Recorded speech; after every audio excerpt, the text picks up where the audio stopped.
अस्सलाम वालेकुम students, welcome to online class for grade 6 subject science. Today's lecture number is 7, unit number 7, energy. Today we are going to discuss different forms of energy, chemical energy, nuclear energy and food energy. इसके अलावा students हम energy changes को discuss करेंगे आज, और उसके बाद हम इन टॉपिक से रिलेटेड क्वेश्चन आंसर्स करेंगे. वो क्वेश्चन आंसर्स आपने अपनी कॉपीज़ पे नीट वे में नोट डाउन करने हैं और उनको अच्छे से याद भी करना है. Number 70 we are going to discuss chemical energy. Chemical energy आपने फायरवर्क्स देखे होंगे, ठीक है. फायरवर्क्स आपने देखे होंगे, इनके अंदर केमिकल एनर्जी होती है और उनके अंदर गन पाउडर होता है. इनके अंदर कुछ और एक्सप्लोसिव मटेरियल्स या फिर केमिकल्स होते हैं. जिस वक्त ये फायरवर्क्स एक्सप्लोड होते हैं उनके अंदर जो केमिकल्स होते हैं वो बर्न होते हैं और उससे बहुत ज़्यादा एनर्जी प्रोड्यूस होती है. वो एनर्जी हमें किस फॉर्म में नज़र आती है, आप देखें जब फायरवर्क्स को हम चलाते हैं, ठीक है, उनके अंदर से कितनी ज़्यादा साउंड निकलती है, कितनी ज़्यादा हीट निकलती है और उनसे कितनी ज़्यादा लाइट प्रोड्यूस होती है. फायरवर्क्स जो एक्सप्लोड होते हैं उनके अंदर ज़ाहिर केमिकल्स होते हैं. ये जब बर्न होते हैं तो आपको उनकी लाइट भी नज़र आती है, उनसे हीट भी प्रोड्यूस होती है और उनकी बहुत ज़्यादा तेज़ आवाज़ भी होती है. इनके अंदर केमिकल्स होते हैं, इस वजह से इन केमिकल्स की जो एनर्जी है वो हमें डिफरेंट फॉर्म्स में नज़र आती है, like light and heat energy और फिर साउंड एनर्जी. अब हम डिस्कस करेंगे न्यूक्लियर एनर्जी. यहाँ पर मैंने एक एटम का स्ट्रक्चर बनाया है. इसके सेंटर में ये न्यूक्लियस है, ठीक है, और इसके अंदर प्रोटॉन्स और न्यूट्रॉन्स होते हैं. तो जो न्यूक्लियर एनर्जी है इस तरह से प्रोड्यूस होती है.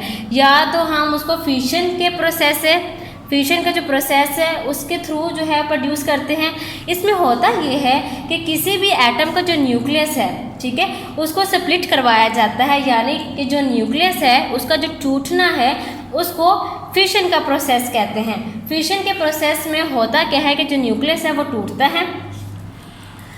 फॉर एग्जाम्पल यूरेनियम एक एलिमेंट है और यूरेनियम का जो एटम है तो जब वो स्प्लिट होता है तो न्यूक्लियस में से काफ़ी सारे न्यूट्रॉन्स निकलेंगे और वो जाके कुछ एटम्स के साथ स्ट्राइक करेंगे. और जब वो उनके साथ स्ट्राइक करेंगे तो उनका जो न्यूक्लियस है फिर वो स्प्लिट हो जाएगा. फिर उसके न्यूक्लियस से न्यूट्रॉन्स निकलेंगे. फिर वो जो किसी और एटम के साथ जाके स्ट्राइक करेगा, किसी और न्यूक्लियस से स्ट्राइक करेगा, यानी एटम का जो न्यूक्लियस है उसे स्ट्राइक करेंगे तो उस न्यूक्लियस से न्यूट्रॉन्स निकलेंगे, ठीक है. यानी कहने का मकसद ये है कि जो breaking apart of a nucleus है उसको हम क्या कहते हैं, फिशन कहते हैं, ठीक है. तो स्टूडेंट्स एटम्स का जो न्यूक्लियस है जब वो स्प्लिट होता है तो उसमें से इतनी ज़्यादा एनर्जी रिलीज़ होती है और उससे इलेक्ट्रिसिटी भी प्रोड्यूस की जाती है. और ये जो एटम बॉम्ब्स हैं इनमें भी यही वाली टेक्नोलॉजी यूज़ होती है. Process of fusion. कुछ एटम्स ऐसे होते हैं जिनका न्यूक्लियस स्प्लिट नहीं हो सकता. वो दो एटम्स आपस में स्क्वीज हो जाते हैं और एक नया एटम बनाते हैं, ठीक है. ऐसे प्रोसेस को हम कौन सा प्रोसेस कहते हैं, फ्यूजन का प्रोसेस कहते हैं. फॉर एग्जांपल जो सन है जिससे हमें सोलर एनर्जी मिलती है, सन में जो हाइड्रोजन गैस है, हाइड्रोजन के फिर जो एटम्स हैं वो हर वक्त एक दूसरे के साथ स्क्वीज होते रहते हैं और जब वो स्क्वीज होते हैं तो उससे एक लार्जर एटम बनता है. किसका, हीलियम का. ये वाला जो प्रोसेस है इससे सोलर एनर्जी प्रोड्यूस होती है. तो ये जिसमें एटम जब स्प्लिट ना हो, न्यूक्लियस की ऐसी एनर्जी जिसमें एटम स्प्लिट ना हो, वो आपस में स्क्वीज हो जाएं और एक लार्जर एटम बनाए, उसको हम कहते हैं फ्यूजन का प्रोसेस. और इस प्रोसेस से बहुत ज़्यादा जो है वो एनर्जी रिलीज़ होती है. जैसा कि आप देखिए हमारे सन में कितनी एनर्जी है तो वो सारी फ्यूजन के प्रोसेस से प्रोड्यूस हो रही है. Next topic food energy. जो खुराक हम खाते हैं उसके अंदर बहुत सारे केमिकल्स होते हैं और ये जो फूड हम खाते हैं ये हमें तब तक एनर्जी नहीं देती जब तक ये हमारी बॉडी में जाकर पूरी तरह डाइजेस्ट नहीं हो जाती. हम जो फूड खाते हैं उसके अंदर फैट्स होते हैं, जैसे कि ऑयली चीज़ें उनके अंदर फैट्स होती हैं. जैसे कि जो कार्बोहाइड्रेट्स हैं वो ब्रेड में होते हैं, चपाती जो हम खाते हैं और जो राइस हम खाते हैं उनमें भी कार्बोहाइड्रेट्स मौजूद होते हैं. प्रोटीन जो हैं वो मिल्क में और एग में होती हैं. तो जो प्रोटीन्स हैं, जो कार्बोहाइड्रेट्स और फैट्स हैं, जब फूड डाइजेस्ट हो जाती है तो ये जो कार्बोहाइड्रेट्स, प्रोटीन्स और फैट्स के जो बड़े बड़े मॉलिक्यूल्स हैं वो ब्रोकन डाउन हो गए यानी ब्रेक डाउन हो जाते हैं और उनमें से हमें फिर एनर्जी मिलती है। For example fats and carbohydrates हमारी फूड में होते हैं। जो ये फूड पूरी डाइजेस्ट हो जाती है तो ये फैट्स एंड कार्बोहाइड्रेट्स हमारी बॉडी को क्या देते हैं, ये हमारी बॉडी को हीट एनर्जी प्रोवाइड करते हैं यानी हीट एनर्जी देते हैं, हमारे जिस्म को गर्म रखने का काम करते हैं। इसी तरह हम जो खुराक खाते हैं उनमें जो प्रोटीन्स होती हैं वो एनर्जी देती हैं, किसको, हमारे मसल्स को एनर्जी देती हैं। ठीक है, इससे हमारे मसल्स की ग्रोथ होती है और जो फूड हम खाते हैं उसमें जो एनर्जी होती है, क्या जो एनर्जी वो होती है उस फूड की जो एनर्जी से हम सब काम करते हैं, मतलब कि हाँ हम उस जो एनर्जी जो हमें गेन होती है हमें फूड से, उससे हम सारे काम कर सकते हैं जैसे कि रनिंग, वॉकिंग और जो डिफरेंट एक्टिविटीज़ हैं जो भी आप करते हैं, अगर हम फूड खाते हैं तो वो हमें एनर्जी देते हैं और उससे हम अपनी लाइफ की डिफरेंट एक्टिविटीज़ परफॉर्म कर सकते हैं। Next topic energy changes. Energy changes, क्या एनर्जी की जो एक फॉर्म है वो दूसरे फॉर्म में चेंज हो सकती है? तो इसके लिए हमारे पास एक लॉ है, ठीक है, इसे हम कहते हैं law of conservation of energy. ये लॉ हमें बताता है कि एनर्जी को ना तो हम ये कर सकते हैं कि आप उसको खुद से प्रोड्यूस कर लें, ना ही आप उसको खुद से क्रिएट कर सकते हैं और ना ही आप उसको नई पैदा कर सकते हैं, बल्कि आप एक फॉर्म को दूसरी फॉर्म में चेंज ज़रूर कर सकते हैं। एनर्जी को खुद से एनर्जी आप पैदा नहीं कर सकते क्योंकि जिन सोर्सेज के अंदर एनर्जी है वो इन्हीं सोर्सेज को आप एक दूसरे के अंदर जो फॉर्म में कन्वर्ट कर सकते हैं, उन जैसे सोर्सेज आप खुद से पैदा नहीं कर सकते। एनर्जी की एक फॉर्म दूसरी फॉर्म के अंदर कन्वर्ट ज़रूर हो सकती है। एग्जाम्पल, मैं कुछ एग्जाम्पल से आपको ये बात समझाती हूँ। फर्स्ट एग्जाम्पल है कोल। कोल के अंदर केमिकल एनर्जी मौजूद होती है, ठीक है, यानी कि कोल के अंदर केमिकल एनर्जी है। जब आप इसको बर्न करेंगे तो किस में कन्वर्ट हो जाएगा, हीट एनर्जी में और लाइट एनर्जी में कन्वर्ट हो जाएगा। ये देखिए कि जो केमिकल एनर्जी कोल में थी, जब आपने इसको बर्न किया वो ख़त्म नहीं होगी बल्कि कन्वर्ट होगी हीट एनर्जी में और लाइट एनर्जी में कन्वर्ट होगी। इसी तरह सेकेंड एग्जाम्पल है फ्यूल्स, यानी कौन कौन से हैं, ऑयल, कोल, गैस, ठीक है, इनके अंदर भी केमिकल एनर्जी मौजूद होती है। जब इनको हम यूज़ करते हैं, ठीक है, इन केमिकल एनर्जी जो फ्यूल्स वाली केमिकल एनर्जी इनको हम यूज़ करते हैं तो इससे इलेक्ट्रिसिटी प्रोड्यूस होती है पावर स्टेशन में। पावर स्टेशन में केमिकल एनर्जी और फ्यूल्स को यूज़ किया जाता है और उनसे इलेक्ट्रिसिटी प्रोड्यूस होती है। नेक्स्ट थर्ड एग्जाम्पल है सोलर एनर्जी। सोलर एनर्जी हमें कहाँ से मिलती है, सन से मिलती है। जब जिस सोलर प्लेट्स पर पड़ती है तो किस में कन्वर्ट हो जाती है, आगे फर्दर इलेक्ट्रिकल एनर्जी में कन्वर्ट हो जाती है और फिर इलेक्ट्रिकल एनर्जी आगे किस में फर्दर कन्वर्ट हो जाती है, हीट एंड लाइट एनर्जी में कन्वर्ट हो जाती है। इलेक्ट्रिसिटी को जो आप यूज़ करेंगे, जो आपने किसी भी तरीके से प्रोड्यूस की है, आप ये नहीं कह सकते कि इलेक्ट्रिसिटी हमने यूज़ कर ली अब वो ख़त्म हो गई, नहीं, ऐसा नहीं है, वो डिस्ट्रॉय नहीं हुई। ये जो इलेक्ट्रिसिटी थी ये हीट एंड लाइट एनर्जी में कन्वर्ट हो गई है। कैसे? फॉर एग्जाम्पल, आपने एक बल्ब को रोशन किया, एक बल्ब को जलाया। बल्ब किससे जलता है, इलेक्ट्रिकल एनर्जी से। तो जब आपने बल्ब को जलाया तो बल्ब में जो इलेक्ट्रिकल एनर्जी किस में कन्वर्ट हो गई, लाइट एनर्जी में कन्वर्ट हो गई। और जब बल्ब कुछ देर तक जलता रहा तो उसमें किस में कन्वर्ट हो गया, फिर हीट एनर्जी में कन्वर्ट हो गई। तो एनर्जी की जो एक फॉर्म है वो दूसरी फॉर्म के अंदर कन्वर्ट होती रहती है। नेक्स्ट फोर्थ एग्जाम्पल है electromagnetic energy.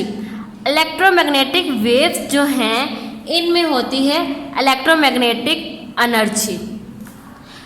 Microwaves and radio waves are the examples of electromagnetic waves, ठीक है, both have electromagnetic energy.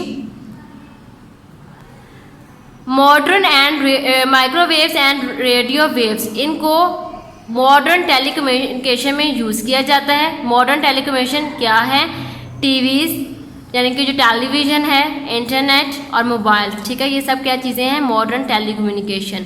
Microwaves and radio waves को मॉडर्न टेलीकम्युनिकेशन में यूज़ किया जाता है। पेज नंबर 72 पे ये देखिए, ये टेलीकम्युनिकेशन का टावर है। ऐसा टावर आपने देखा होगा।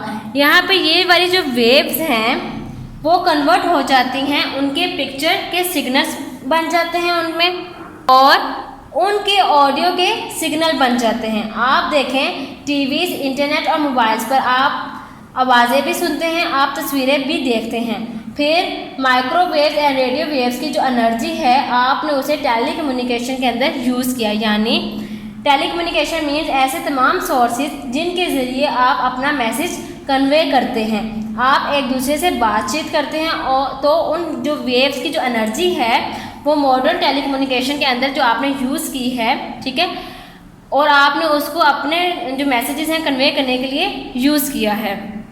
इसके अलावा बायोगैस एक और एनर्जी का सोर्स है। जब प्लांट्स एंड एनिमल्स डेड होते हैं तो इनकी बॉडी से एक गैस रिलीज होती है जिसे हम क्या कहते हैं, बायोगैस कहते हैं। बायोगैस में जब हम कार्बन डाइऑक्साइड को, ठीक है, कार्बन डाइऑक्साइड को जब हम मिक्स करते हैं तो उससे मीथेन गैस प्रोड्यूस होती है। Methane gas is also a source of energy.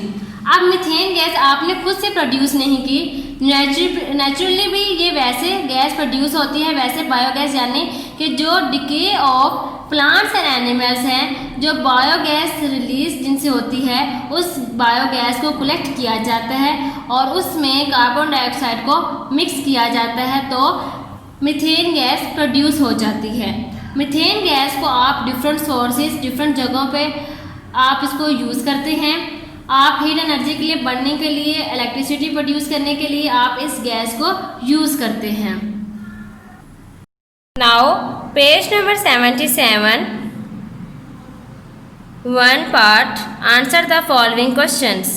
आज हमने पार्ट करने हैं ई वाला, what is chemical energy, F how do sound energy move, G what is nuclear fusion, H how is solar energy produced, I can energy be made,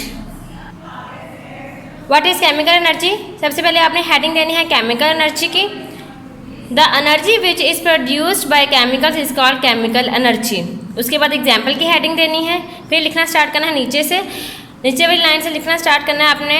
fireworks are made of gun powder and other explosive chemicals, these chemicals contain a lot of energy, fireworks use this chemical energy। Next question, how does sound energy move, answer is sound is a type of energy when an object vibrates it makes the air around it vibrate, the vibration travel through the air as sound waves, the sound waves move sound energy from one place to another। Next question, what is nuclear fission, answer में सबसे पहले आपने heading देनी है nuclear fusion की। The breaking apart of the nucleus of radioactive element is called nuclear fusion. Next heading देनी है example, the splitting of the nucleus of uranium atom into 2। Next question part H है, how is solar energy produce. इसका answer page number 71 पे है। Solar energy, यहाँ से आपने लिखना स्टार्ट करना है, solar energy is produced by the fusion of hydrogen atoms which crash into each other making larger atoms of helium gas। यहाँ तक आपने इसका आंसर लिखना है। Next question part I, can energy be made, page number 71 पे ही इसका answer है।